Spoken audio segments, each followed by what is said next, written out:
No team has ever won the Pro 12 after being drawn away in the last 4. An Ospreys win tonight could see them knock Glasgow off the top. Sean Holley, a former Ospreys coach, of course, is in our analysis truck. And Sean, Glasgow, a formidable side. They're top of the league, and they are the best attacking side in the league. More offloads than anyone else, more meters made than anyone else. What will the Ospreys have to do tonight to try and contain them?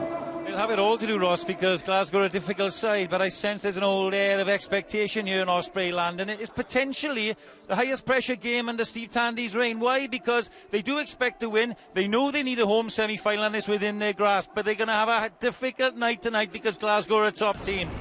Why? Well, because they attack in numbers. They stay connected, they've got trick plays, but look at this uniformity in attack, and rapier-like attack from the likes of Tommy Seymour, who's been on fire. They have good support play from the likes of Horn. More of Horn now, because with the absence of Finn Russell, he plays like a second receiver. Very tricky player, played 10 for Scotland this year. He'll be instrumental for them tonight. Again, you'll see them all connected. First phase is a big part of the game. Steve Tandy recognises this. And the contact area, Gregor Townsend highlighted, is important. Look at them deal with the Tippericks and the Kings of this world. Dan Biggar and Rhys Webb need to kick and find grass, as will Dan Evans, because they have 3 or 4, maybe 5 back there. And if they get it to this man Seymour, Stuart Hogg at 15, Matawalo on the other wing, then you've got rapier-like attack. And with Horn coming in on the inside support, it's going to be a tricky night. But I fancy the Ospreys. They have the bit between the teeth, Ross. Ospreys did come out and played well from the off, Sean. We saw Tyler Ardron there with that early break.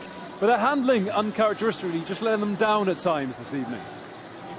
Tension out there, Ross. There's so much at stake, and trust me, on nights like this at the Liberty, it's greasy. The players are forcing things, a little bit tentative on other times, and it's manifested himself. With all the possession and territory, they're making those errors. And it was early on after Ardron's break. They were in good position in the 22. The pass goes behind and Glasgow turn it over. It's very slippy out there. Good first phase play. Matavesi just forcing it. Is there any need to in this field position, having got on the front foot? They get it back and they look, and then just a flick pass that comes here from Baldwin, and Dan Biggar's not ready. It's another turnover. It's not just in that area of the game. They had a free kick, uncharacteristic from Daniel. He kicks this a little bit too far. The tactics right, but the execution's not quite there yet. Scott Baldwin and not straight. There were 2 of these in the first half, and that's in a good attacking position. And this has been the ball carrier of the half, hasn't it? Dan Biggar looking a great threat. Again, just trying hard to force it, and cute defence from Seymour getting in between. So they'll just have a half-time talk, Ross, which will be arm wrestle. Who breaks first, stay in the game. Thanks, Sean. Let's bring Sean back in, because the Ospreys have got beyond that Glasgow defence on a few occasions, Sean. Most notably when Dan Biggar very nearly scored in that corner down by there. Yeah, and contrary to the errors I've just shown you, this is what Steve Tandy will be telling his team now at half-time.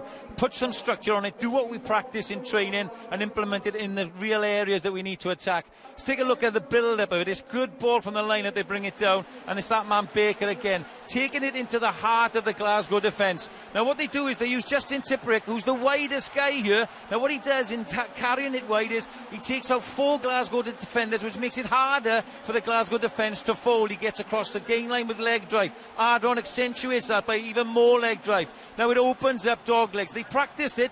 Dan Biggar's flat. He's got Ardron on his inside as an option, 2 guys on the outside, and Matavesi out the back. It's difficult to defend. He picks the right option. Ben John runs a great angle on the inside shoulder, and now it's on. All Daniel has to do is understand which is the defender that's most vulnerable and go for the kill. It's this man that we highlight. He's nice and flat. He sees the half gap and a mismatch, and he goes for the line. It's great cover defence for Burgos, and unlucky, he just gets held up. But that's the sort of structure they need now in the second half to get the key score.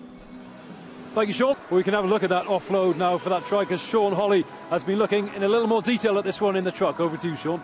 Yeah, Ross, they didn't crack into the pressure. They thoroughly deserved it, and they stayed true to themselves, scoring the 2 tries and depriving Glasgow of any points. Let's take a look at the tries. You know, they got that field position again in the second half, and there was some sleight of hand from the turnover kick. Great from Alan Wynne. Fantastic from Ahip, and Dan Biggar sublime. And man of the match, Matavesi involved again. Later in the piece, Strauss jumps out at Alan Wynne, and Dan Biggar picks his man. It's that man Ahip again, and the sleight of hand, the control of loose play. Now 2 men go for Josh Matavesi. Ben John sees this. He's looking for Eli Walker on the outside, and a sublime offload on the inside. A great finish from Ben John, who played well yet again. This is one for the coaches. Now the scrum half is in the 5-metre channel, and the hooker is out. This is a ploy They take the pod backwards to create the space. Now Ryan Grant at the front gets sold. It's his issue here. He has to watch Nicky Smith. He doesn't. He gets sold again. And now it's about a 2v1. That's the plan. But no, it's not in Rhys Webb's plan. He's on top of his game. There's space behind last man, Matawalo. He takes it. Absolutely fantastic. They deserve it on the night. It's in their hands, Ross. They can do it. Thanks.